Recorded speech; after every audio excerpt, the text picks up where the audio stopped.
सिर्फ मुसलमानों को बदनाम करने के लिए अपने ही धर्म की बहन बेटी को मुसलमानों के सामने डालने वाले हिंदू संगठन के नेता का लव जिहाद के नाम पर नफरत और वसूली का ऐसा सनसनीखेज खेल सामने आया है जिसे सुनकर आपके होश उड़ जाएंगे।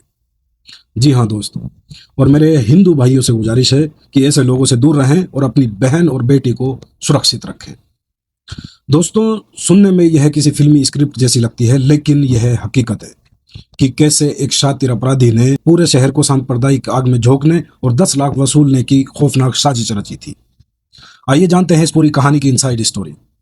हिंदू संगठन के नेता और खुद को हिंदू रक्षक कहलाने वाले नकुल गुर्जर ने मेरठ पुलिस में एक हड़कंप मचाने वाली शिकायत दर्ज कराई। आरोप लगाया कि 2 मुस्लिम लड़कों जीशान और सावेज ने एक युवती का किडनैप किया और उसे बेहोशी की हालत में मेडिकल थाना क्षेत्र के रिंग रोड पर फेंककर फरार हो गए। इस खबर के फैलते ही इलाके में हिंदू मुस्लिम का तनाव बढ़ गया और पुलिस ने आनन फानन में दोनों मुस्लिम युवकों को हिरासत में ले लिया। कहानी में सबसे बड़ा और चौंकाने वाला मोड़ तब आया जब पीड़ित लड़की को अस्पताल में होश आया। हिंदुस्तान टाइम्स के अनुसार युवती के एक बयान ने पुलिस के पैरों तले की जमीन खिसका दी। उसने बताया कि अपहरण जैसा कुछ हुआ ही नहीं था।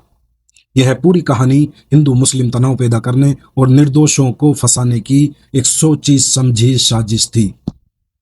मुसलमान लड़कों को सोचना चाहिए। यह उस लड़की ने खुलासा किया कि खुद नकुल गुर्जर ने उसे नौकरी और पैसों का लालच देकर उन दोनों मुस्लिम लड़कों के साथ भेजा था और बाद में खुद ही उसे रिंग रोड पर छोड़कर अपहरण का झूठा ड्रामा रचा था।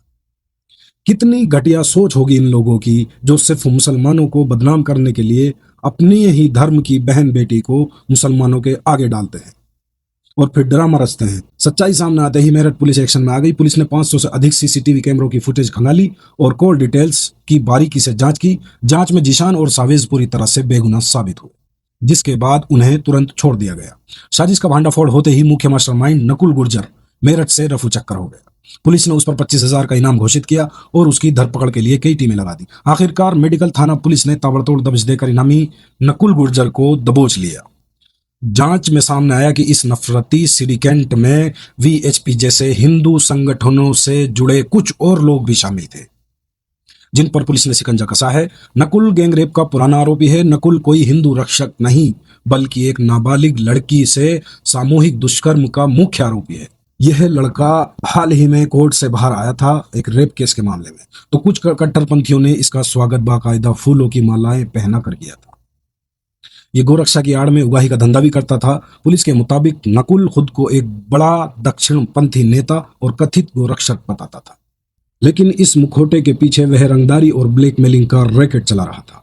साजिश का असली मकसद 10 लाख का खेल था। इस बार भी उसका मकसद कोई धर्म बचाना नहीं था। उसने एक गरीब और मजदूर युवती को मोहरा सिर्फ इसलिए बनाया ताकि 2 मुस्लिम लड़कों पर लव जिहाद का झूठा केस मढ़कर उनके परिवार से 10 लाख की मोटी रकम वसूली की जा सके। मेरठ पुलिस की मुस्तैदी और सीसीटीवी कैमरों की गवाही ने न सिर्फ 2 बेकसूरों की जिंदगी बर्बाद होने से बचा ली, बल्कि धर्म के नाम पर दुकान चलाने वाले एक शातिर अपराधी को उसके असली ठिकाने यानी जेल की सलाखों के पीछे पहुंचा दिया। दोस्तों, हमें जरूरत है समझने की, इन जैसे लोगों से दूर रहने की।